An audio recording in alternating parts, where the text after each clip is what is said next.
Hello students, competition winners में आप सबका एक बार फिर स्वागत है। मैं हूं जयगौर। स्टूडेंट्स, हमने जो रीजनिंग की सीरीज स्टार्ट की है उसमें एक चैप्टर हमने अभी तक कंप्लीट किया है, फिगर काउंटिंग। आज उसी सीरीज में मैं आप सबके लिए एक नया चैप्टर लेकर आया हूं, डाइस। जी हाँ, आपने थंबनेल में देखा होगा। आज हम स्टार्ट करने वाले हैं डाइस, जिसको हम कहते हैं पासा। हम सभी ने एक गेम खेला है, लूडो सांप सीढ़ी का गेम। तो उसमें जो क्यूब होता है इस तरीके से, उसको हम डाइस कहते हैं। तो आज बिल्कुल मैं जीरो लेवल से डाइस स्टार्ट करूंगा। मैं ये मानकर चलूंगा कि आपको डाइस से रिलेटेड बिल्कुल जानकारी नहीं है, इसके कैसे क्वेश्चंस आते हैं और इसको कैसे सॉल्व करते हैं। तो जीरो लेवल से स्टार्ट करेंगे।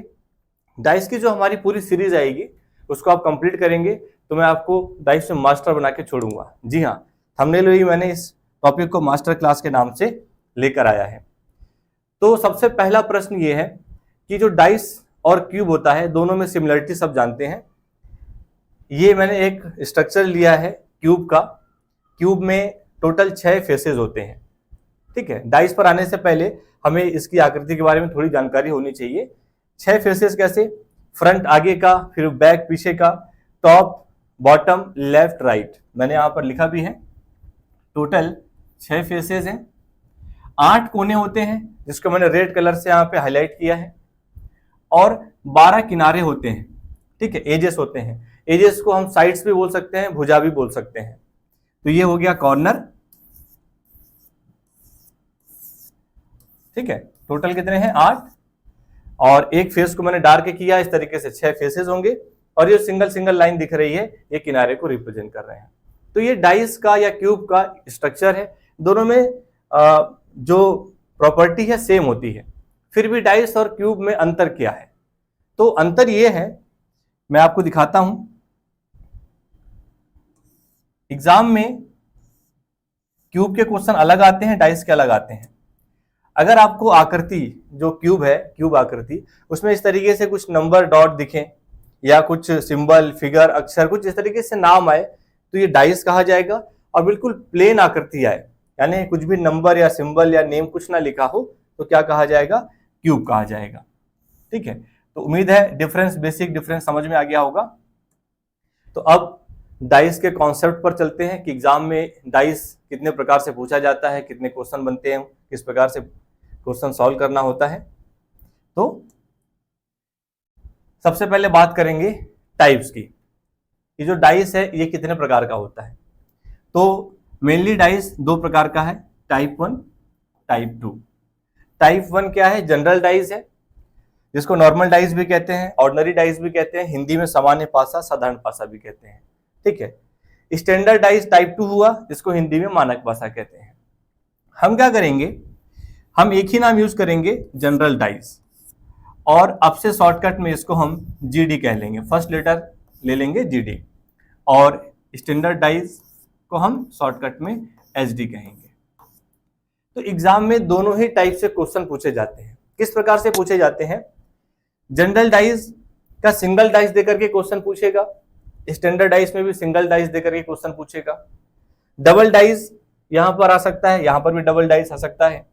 ट्रिपल डाइस इसमें और दोनों में आ सकता है। 4 डाइस इसमें आ सकता है, इसमें भी 4 डाइस आ सकता है। तो जो डाइस, नंबर ऑफ डाइस है, मैक्सिमम 8 आ सकते हैं। क्योंकि एक डाइस की अगर हम इमेज क्रिएट करें और हर एक इमेज में कुछ डिफरेंस हो, तो मैं 8 इमेज क्रिएट कर सकता हूं। क्यों? क्योंकि डाइस में कितने कॉर्नर होते हैं?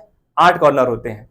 हर एक कॉर्नर से एक इमेज मिलेगा हमें, और वो इमेज अलग होगा। ठीक, कुछ ना कुछ उनमें अंतर हमें दिखेगा। तो सिंगल डाइस से लेकर के मैक्सिमम अप टू 8 डाइस तक आ सकता है। जनरली 4 या 5 डाइस तक के एग्जाम में पूछा जाता है। ठीक है, तो मैं सबसे पहले जब स्टार्ट करूंगा तो दोनों के बारे में ये बताऊंगा कि इन दोनों को आइडेंटिफाई कैसे करते हैं। उसके बाद स्टैंडर्ड डाइस को मैं कंप्लीट करूंगा, single dice, double dice, triple dice, 4 dice, और फिर मैं आपको जनरल डाइस पर लेकर आऊंगा। जनरल डाइस एग्जाम में ज्यादातर पूछा जाता है, इसके कॉन्सेप्ट ज्यादा होते हैं।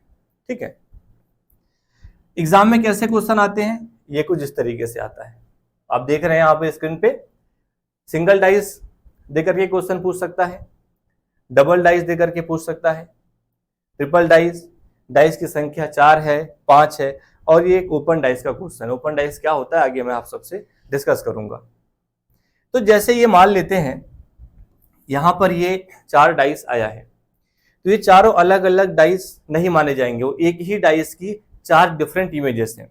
डाइस एक है लेकिन उसकी 4 डिफरेंट इमेजेस हैं, हर कॉर्नर से इमेज ली गई है। उम्मीद है समझ में आ रहा होगा।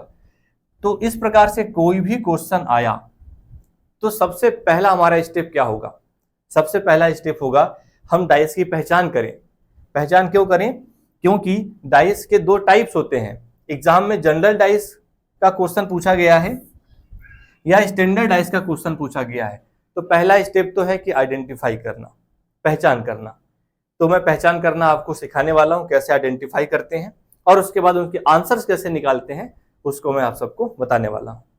तो चलिए सबसे पहले स्टार्ट कर रहे हैं हम टाइप 1 की।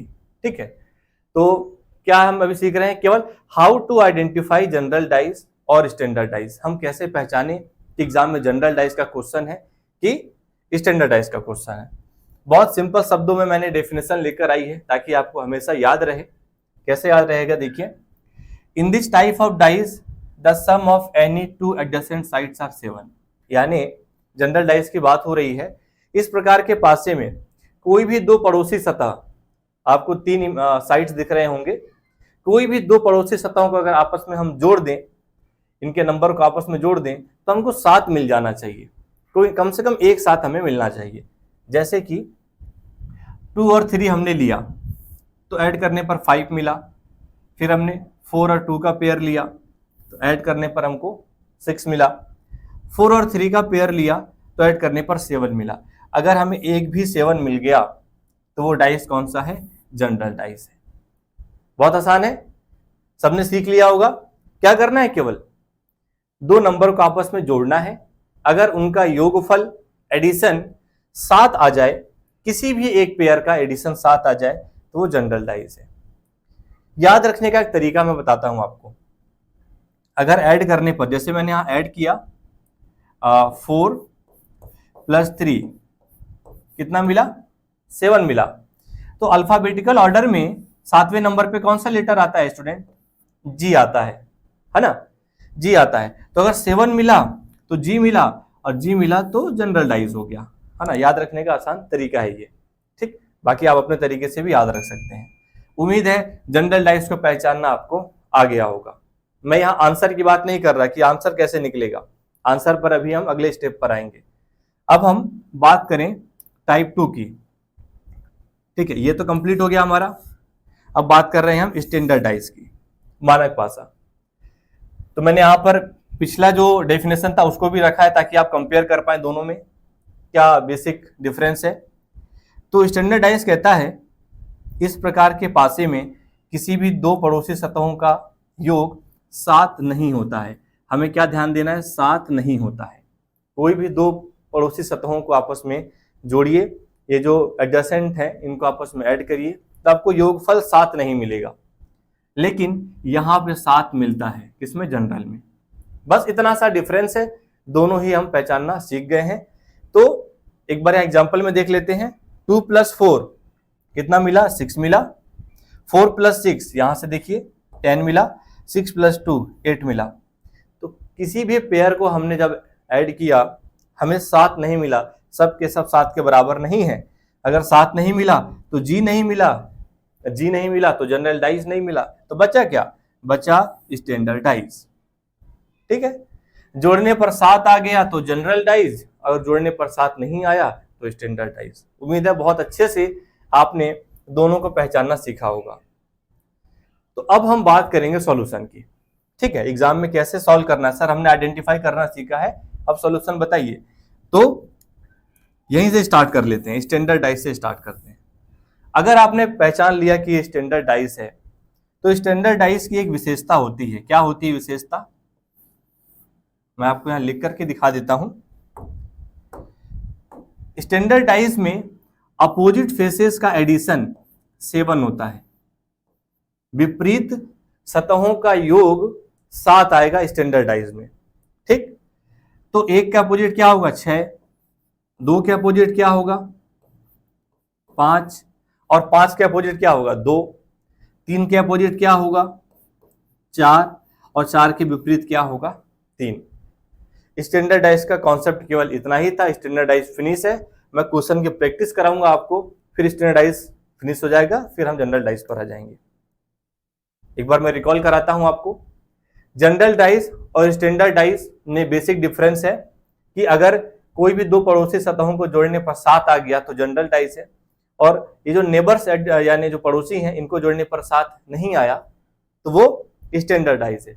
और अगर वो स्टैंडर्ड डाइज है तो उसका यूनिक सोल्यूशन है, हर बार एक ही तरीके से आंसर आएगा। 1 के विपरीत 6 होगा, 2 के विपरीत 5 होगा और 3 के विपरीत 4 होगा। एक दूसरे के अपोजिट ये हमेशा फिक्स्ड रहेंगे। ठीक, तो चलिए फिर क्वेश्चन पर आ जाते हैं। अब मैंने यहां पर स्टैंडर्ड डाइज का एक क्वेश्चन लिया है और जनरल डाइज का भी लिया है, तो मैं जनरल डाइज को अभी होल्ड पर रखूंगा। हम सारे ही स्टैंडर्ड डाइज के क्वेश्चन सॉल्व कर लेते हैं और फिर जनरल डाइज पर हम लौट कर आएंगे। ठीक है, तो स्टैंडर्ड डाइज ये हमारा है पैटर्न 1, इसको नाम दे देता हूं मैं पैटर्न 1। पैटर्न 1 से क्या मतलब है कि जब सिंगल डाइस एग्जाम में आया, मैं इसको पैटर्न 1 कह रहा हूं। सिंगल डाइस दिया है, पूछा है कि नीचे दिए गए पासे में अंक 4 के विपरीत कौन सा अंक होगा। क्या पूछा है? 4 इक्वल टू क्वेश्चन मार्क, यानी 4 के अपोजिट में क्या आएगा। तो पहला स्टेप क्या है, पहचान करिए डाइस कौन सा है। पहचान करने का तरीका क्या है, हम यहां पर देखेंगे 4 + 2 आपस में ऐड करेंगे तो हमें 6 मिला, 2 + 6 ऐड करने पर 8 मिला, और 4 + 6 ऐड करने पर हमको 10 मिला। हमें हर एक पेयर को आपस में जोड़ना है। क्या हमको कहीं पर भी इक्वल टू में 7 देखने को मिला? जी नहीं, डज नॉट इक्वल 7। अगर 7 नहीं मिला तो ये डाइस कौन सा है? स्टैंडर्ड डाइस है। क्या है? Standard dice. शॉर्टकट में क्या कहेंगे हम? एसडी कहेंगे। और अगर स्टैंडर्ड डाइस है तो उसका यूनिक सॉल्यूशन है 1 के अपोजिट 6, 2 के अपोजिट 5, 3 के अपोजिट 4। ये हमेशा फिक्स्ड रहेगा, इसमें हम कभी चेंज नहीं करेंगे। ठीक है, तो पूछा है 4 के अपोजिट क्या होगा, तो सिंपल हो गया। यहां पे जो भी नंबर पूछा है हम ऐसा नंबर लें कि उसका अपोजिट ऐड करने पर 7 आ जाए। तो 4 में हम क्या ऐड करेंगे? 7 आ जाए। 3, तो सिंपल है, यहां पर आंसर बनेगा 3। यानी स्टैंडर्ड डाइस की प्रॉपर्टी है कि यहाँ पे अपोजिट फेसेस का एडिशन 7 होता है। बहुत आसान था। ठीक, अब अगर जनरल डाइस का क्वेश्चन आए और सिंगल डाइस हो तो इसको मैं होल्ड कर रहा हूं। ठीक है, मैं थोड़ी देर बाद इस पर लौट कर आऊंगा। अभी हम स्टैंडर्ड डाइस पर चर्चा कर रहे हैं तो इसके सारे क्वेश्चंस कंप्लीट कर लेते हैं। चलिए, अब यहाँ पे ये पैटर्न 1 के क्वेश्चन चल रहे हैं। पैटर्न 1 में किसको कह रहा हूं? जहां एक ही डाइस दे करके क्वेश्चन पूछा हो। यहां देखते हैं 1 के अपोजिट क्या आएगा। 1 के अपोजिट क्या आएगा, तो सिंपल है, पहले पहचान करें हम। 4 + 5 ये हो गया 9। एग्जाम में इतना लिखना नहीं है, वो तो ओरली हम ऐड करके देख सकते हैं। मैं भी आपको समझा रहा हूं तो मैं यहां पर लिख करके दिखा रहा हूं। ठीक, फिर 5 + 1 6, 4 + 1 5, ये सब के सब 7 के बराबर नहीं है, तो ये स्टैंडर्ड डाइस है। क्या है? स्टैंडर्ड डाइस है। और स्टैंडर्ड डाइस में विपरीत सतहों का योग 7 होता है। तो 1 के अपोजिट में क्या आ जाएगा? 1 के अपोजिट में आ जाएगा 6। मैं 1 में ऐसा क्या जोड़ूं कि 7 बन जाए? तो 6 जोड़ेंगे, सिंपल है। यहां पर देख लेते हैं, तो सबसे पहले आइडेंटिफाई करना है क्या पूछा है, उसको बाद में देख लेंगे। 4 के अपोजिट पूछा है, इसको आइडेंटिफाई करेंगे। तो नेबर्स वाले नंबर्स को ऐड करके देखेंगे। 6 और 4 10, 6 और 3 9, 4 और 3 7। यहां पे हमें 4 + 3 7 मिल गया। 7 मिल गया मतलब कि जी मिल गया, और जी मिल गया मतलब कि जनरल डाइस हो गया। यानी ये वाला जो क्वेश्चन है ये जनरल डाइस का क्वेश्चन है। तो जनरल डाइस को पहचानना मैंने सिखाया है, अभी तक आंसर कैसे निकाला जाता है ये मैंने नहीं बताया है, तो उसको होल्ड कर रहे हैं। इस पर हम लौट कर आएंगे। अभी हम केवल स्टैंडर्ड डाइस को सॉल्व कर रहे हैं, इसको देखते हैं। अब यहीं पर सॉल्व करके देखिए, 4 और 5 तो 9 हो गया, 1 और 5 6 हो गया, 4 और 1 5 हो गया। किसी भी एक पेयर को हमने जोड़कर देखा तो 7 हमें नहीं मिला। 7 नहीं मिला तो ये क्या हो गया? स्टैंडर्ड डाइस हो गया। और 3 के विपरीत पूछा है, तो स्टैंडर्ड डाइस की विशेषता क्या है, उसके अपोजिट फेसेस का एडिशन 7 होता है। तो 3 के विपरीत क्या आएगा, तो आंसर में यहां पर हम कहेंगे 3 में ऐसा क्या जोड़े 7 बन जाए, तो 4, यानी 3 के अपोजिट में 4 आएगा। ठीक है, आसान। तो स्टैंडर्ड डाइस का अगर सिंगल डाइस पूछ रहा है तो आप इजीली आंसर दे पा रहे हैं। अब मैं एक एक करके double dice, triple dice, 4 dice की बात करूंगा, उसके बाद स्टैंडर्ड डाइस में फिनिश करूंगा। ठीक है, तो आइए यहां देख लेते हैं। ये सारे ही क्वेश्चन स्टैंडर्ड डाइस के हैं। फिलहाल मैंने यहां लिख दिया है, एग्जाम में हमें इसको ऐड करके देखना है और आइडेंटिफाई करना है, फिर डिसाइड करना है कि ये कौन सा डाइस है। फिर भी मैं एक बार यहां दिखा देता हूं आपको। तो इसको मैं नाम दे देता हूं, ये पैटर्न 2 है। पैटर्न, अभी हम जनरल डाइस को सॉल्व नहीं कर रहे हैं, स्टैंडर्ड डाइस को ही सॉल्व करना सीख रहे हैं। पैटर्न 2 डबल डाइस दिया है,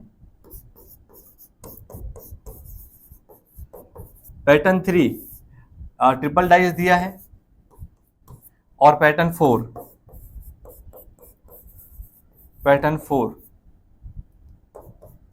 यहां पे 4 डाइस दिया है। कितने पैटर्न हो सकते हैं, तो मैक्सिमम 8 डाइस दे सकता है, लेकिन आता नहीं है ऐसे, 4 या 5 मैक्सिमम पूछा जाता है। एक ही डाइस की अलग अलग इमेजेस हैं, है ना। ये 2 डाइस का मतलब हुआ कि एक डाइस की 2 इमेजेस, यहां पर एक डाइस की 3 इमेजेस, और यहां पर एक डाइस की 4 इमेजेस। ठीक है, तो 5, 6, 7, 8 तक दे सकता है। तो जो कॉन्सेप्ट यहां अप्लाई हो रहा है वो इसमें भी होगा, वही इसमें भी होगा, और आगे भी ऐसे ही होता रहेगा, तो कोई कंफ्यूजन नहीं है। आइए देखते हैं। तो कोई भी 2 नंबर को आपस में ऐड करने पर हमें 7 मिल रहा है क्या, इसको ध्यान देना है। 3 और 1 4, यहाँ 2 5 और ये 3, 7 नहीं मिला। 5 3 8, 6 3 9, 6 5 11, यहाँ कहीं पर भी 7 नहीं मिला। अगर 7 नहीं मिला तो स्टूडेंट ये हो गया हमारा स्टैंडर्ड डाइस। अब जैसे स्टैंडर्ड डाइस आइडेंटिफाई हो गया, सीधे क्वेश्चन पर आइए। क्या पूछा है, 1 के अपोजिट क्या होगा, तो 1 के अपोजिट क्या होगा, 6 होगा, यानी विपरीत सतहों का योग वहां पर 7 होना चाहिए। तो 1 में ऐसा क्या जोड़े कि 7 मिले, तो 6 होगा। उम्मीद है समझ आ रहा होगा। तो 2 डाइस दिया है तो भी वही टेक्निक है, कोई चेंज नहीं करना है हमें। अब 3 डाइस दे दिया, तो सब में चेक करिए, क्या 6 और 3 9, 6 और 2 8, 3 और ये 5, यहां पर 7 नहीं मिला। ध्यान इस बात का रखना है, नंबर ऑफ डाइस जितने भी होंगे, हर डाइस में हमको यहां पर चेक करना है कि 7 है कि नहीं। अगर हमें एक भी 7 मिल गया कहीं पर भी, किन्हीं भी एक डाइस से, तो ये ओवरऑल पूरा जनरल डाइस हो जाएगा। और अगर तीनों ही डाइस में हमें एक भी 7 नहीं मिला तो ये ओवरऑल स्टैंडर्ड डाइस होगा। उम्मीद है समझ आ रहा होगा।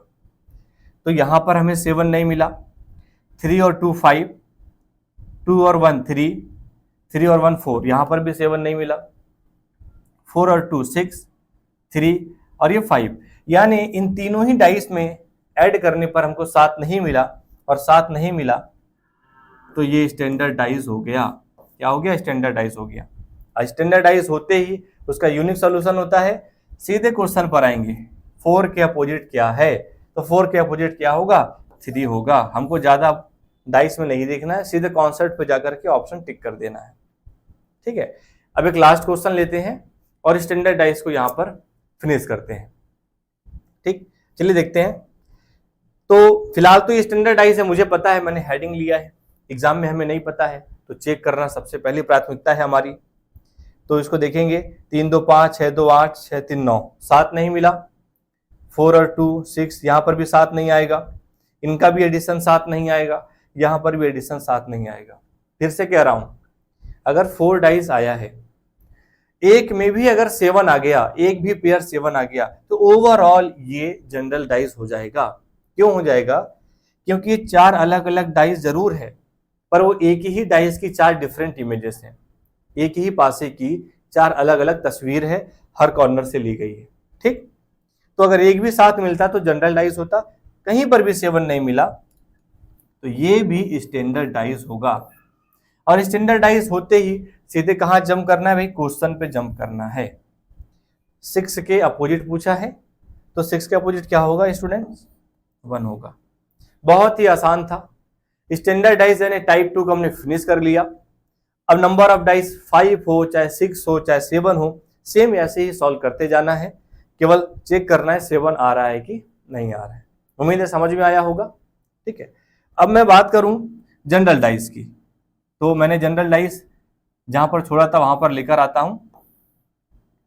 ये तो हमने अब तक के क्या पढ़ लिया, स्टैंडर्ड डाइस के सारे question, single dice, double dice, triple dice, 4 dice और आगे भी जितने भी डाइस आएंगे हमने कवर कर लिया। अब बात करेंगे जनरल डाइस की। ठीक है, तो जनरल डाइस के भी कई पैटर्न होंगे, तो अभी फिलहाल हम पैटर्न 1 पर हैं जब सिंगल डाइस है। डबल डाइस का भी क्वेश्चन आता है यहां पर भी, ट्रिपल, 4, 5 अप टू 8। तो चलिए इसको सॉल्व करते हैं। तो यहां पर एडिशन 7 मिलना चाहिए हमें, तो बिल्कुल मिल रहा है, ऑलरेडी मैंने हेडिंग लिया है, तो जाहिर सी बात है ये जनरल डाइस होगा। तो देखते हैं 4 + 3, डायरेक्ट लिख देता हूं मैं, 4 + 3 हमको क्या मिल गया, 7 मिल गया। 7 मतलब जी मिल गया, और जी मिल गया मतलब कि जनरल डाइस हो गया। याद रखने का एक आसान तरीका है। अब यहां पर जनरल डाइस है और सिंगल डाइस है पैटर्न 1। पूछा क्या है, 4 के अपोजिट पूछा है कि बताइए 4 के अपोजिट में क्या आएगा। तो उसको ऐसे समझे आप, मैं यहां पर नंबर लिखता हूं। ये जो डाइस है यहां पे 1 से लेकर 6 तक नंबर हो सकते हैं। क्यों? क्योंकि मैंने स्टार्टिंग में बताया आपको कि एक डाइस में टोटल फेस कितने होते हैं। एक डाइस में टोटल, यहां पर देखिए, एक डाइस में टोटल 6 फेस होते हैं, तो जितने फेस हैं उतने ही नंबर हो सकते हैं। तो ये हमेशा याद रखना है। क्वेश्चन पर लौट आते हैं। ठीक है, तो मैं यहां पे नंबर लिख रहा हूं 1, 1, 2, 3, 4, 5 और 6। हम कौन से क्वेश्चन को सॉल्व कर रहे हैं, जनरल डाइस का क्वेश्चन सॉल्व कर रहे हैं। जनरल डाइस में भी जब एक सिंगल डाइस देकर के क्वेश्चन पूछा हो, तो पहले तो चेक कर लिया हमने, 7 मिल गया है, हम कंफर्म है कि जनरल डाइस है। तो एक डाइस में टोटल 6 नंबर हो सकते हैं। यहां नंबर दिया तो मैंने नंबर लिखा है। पूछा क्या, 4 के अपोजिट, तो 4 के अपोजिट तो पूछा ही है, तो इसको हम यहां सर्कल कर लेते हैं, हमारा तो ये क्वेश्चन ही है। तो 4 के अपोजिट में क्या नहीं हो सकता है उस पर ध्यान देंगे। तो 4 के अपोजिट में 2 नहीं हो सकता है। बताइए क्यों? क्योंकि वह उसका पड़ोसी है। अगर 2 4 का पड़ोसी है तो क्या उसके विपरीत वो जा सकता है? नहीं जा सकता है। इसी तरीके से 4 के विपरीत में 3 नहीं हो सकता। क्यों नहीं हो सकता भाई? क्योंकि 3 भी यहां पर 4 का पड़ोसी है और 2 भी पड़ोसी है, तो ये दोनों ही नंबर आंसर नहीं बनेंगे। अब यहां पे जो नंबर बचा, क्या बचा? ठीक है, चलिए यहां पर दिखाता हूं मैं। एक तो ये 1 बचा है, ये 5 बचा है और ये 6 बचा है। तीनों ही पॉसिबल आंसर बनेंगे क्योंकि ये जनरल डाइस है, नाम ही है साधारण पासा। यहां पर इसका कोई रूल नहीं है। स्टैंडर्ड डाइस इसलिए क्योंकि वो मानक पासा है, हमेशा एक ही फॉर्मेट वहां चलता है, तो इसलिए इसका नाम है जनरल डाइस। तो जो बचे हुए नंबर हैं वो आपके पॉसिबल आंसर हो जाएंगे। आंसर मैं यहां लिखकर दिखा देता हूं। आंसर होगा 1/5/6। इनमें से कोई भी नंबर किसके अपोजिट में हो सकता है? 4 के अपोजिट में हो सकता है। अब मैंने यहाँ पे कुछ आपको इस तरीके से ऑप्शंस दिए हैं। ठीक है, मैं ऑप्शन दिखा रहा हूं आपको कि अगर ऑप्शन इस तरीके से आता है, ये 4 पेयर आपको जो दिख रहा है इनमें से, तो 1/5/6 हमारा आंसर है। तो जब कभी भी किसी एक क्वेश्चन का एक से ज्यादा आंसर होता है, ये क्वेश्चन है और इसका एक से ज्यादा आंसर आ रहा है, पॉसिबिलिटी में आंसर आ रहा है, तो इसको हम कैन नॉट डिटरमाइंड कह सकते हैं, यानी हम तय नहीं कर पा रहे हैं, निर्धारित नहीं किया जा सकता। उसी कैन नॉट डिटरमाइंड को शॉर्टकट में हम CND बोलते हैं। ठीक है, कैन नॉट डिटरमाइन, मैं यहां पर लिखकर दिखा देता हूं, कैन नॉट डिटरमाइन, शॉर्टकट में क्या कहेंगे? CND। ये कंडीशन कब अप्लाई होती है? जब एक ही क्वेश्चन की एक से ज्यादा आंसर हमें देखने को मिलता है। यहां 3 आंसर है, तो यहां पर कैन नॉट डिटरमाइन, निर्धारित नहीं कर पा रहे हैं। ठीक है, और उसको शॉर्टकट में CND बोलेंगे। तो इस यहां पर जो ऑप्शन आएगा स्टूडेंट, वो आएगा CND, और ये 4 ऑप्शन आता। क्योंकि 1 5 6 का यहां पर कोई भी पेयर नहीं देखने को मिल रहा है। अगर ऑप्शन इस तरीके से होता, ये जो मैंने 4 साइड में लिखा है, देखिए हमें क्या ढूंढना है, 1 5 6, 1 5 6 यहां पर भी नहीं, यहां पर भी नहीं है, C and D none of this है, तो यहां पर क्या डिसाइड होगा आंसर, सी एंड डी यानी कैन नॉट डिटरमाइन। हम तय नहीं कर पा रहे हैं आंसर। क्यों नहीं कर पा रहे हैं?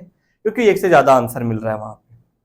अगर ऑप्शन ऐसा आता 2 5 3 1 5 2 6 5 2, अब देखिए हमें फोकस रखना है, क्या 1 5 6 का पेयर यहां पर गिवन है? तो 1 5 6 का पेयर यहां पर गिवन नहीं है, तो आंसर तो कैन नॉट डिटरमाइंड है, लेकिन वो भी गिवन नहीं है, तो हम कहेंगे नन ऑफ दिस, इनमें से कोई आंसर नहीं है भाई हमारा। क्या आंसर करेंगे? None of this. क्लियर है?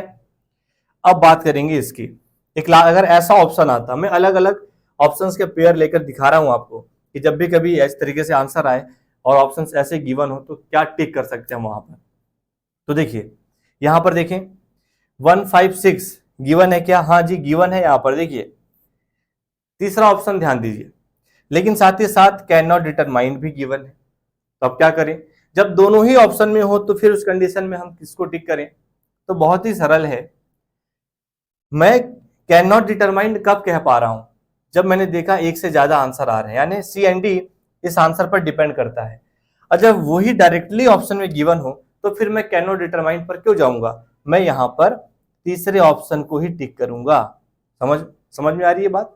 ऑलरेडी वो डायरेक्ट पेयर दे दिया है, अगर ये डायरेक्ट पेयर नहीं देता तो मैं यहां पर सी एंड डी के साथ चला जाता। उम्मीद है आपको जनरल डाइस का पैटर्न 1 समझ में आया होगा। ठीक है, पैटर्न 1 का मतलब क्या कि जब एक ही डाइस देकर के हमसे क्वेश्चन करता है। अब आने वाली क्लासेस में मैं जनरल डाइस को बिल्कुल कंप्लीट करूंगा आपके लिए कि जनरल डाइस के, जब मैं यहां दिखा देता हूं, जब जनरल डाइस के एक से ज्यादा डाइस पूछे हो, डबल डाइस का क्वेश्चन हो, ट्रिपल डाइस का क्वेश्चन हो, 4 डाइस का क्वेश्चन हो, 5th डाइस का क्वेश्चन हो, मैंने आप सबके लिए एक फ्लो चार्ट तैयार किया है। केवल इस फ्लो चार्ट को समझ लेने से, केवल इतना समझ लेने से जनरल डाइस आपका कंप्लीट हो जाएगा और डाइस चैप्टर भी कंप्लीट हो जाएगा। इसके बाद कोई डाउट आपको नहीं रहेगा। तो क्लास आज की क्लास यहीं पर रोकते हैं। अगली मुलाकात हमारी होगी डाइस के पार्ट 2 में, और वहां पर हम जनरल डाइस के सारे क्वेश्चंस को सीखेंगे। उम्मीद है आपको डाइस में पहला टाइप क्लियर हो गया होगा और जनरल डाइस का पैटर्न 1 भी क्लियर हो गया होगा। ठीक है, अगर आपको ये टॉपिक समझ में आ रहा है तो हमारे चैनल को लाइक करिए, सब्सक्राइब कर दीजिए, ताकि और भी ऐसे ही मैं वीडियोस आप सबके लिए ला सकूं। Thank you.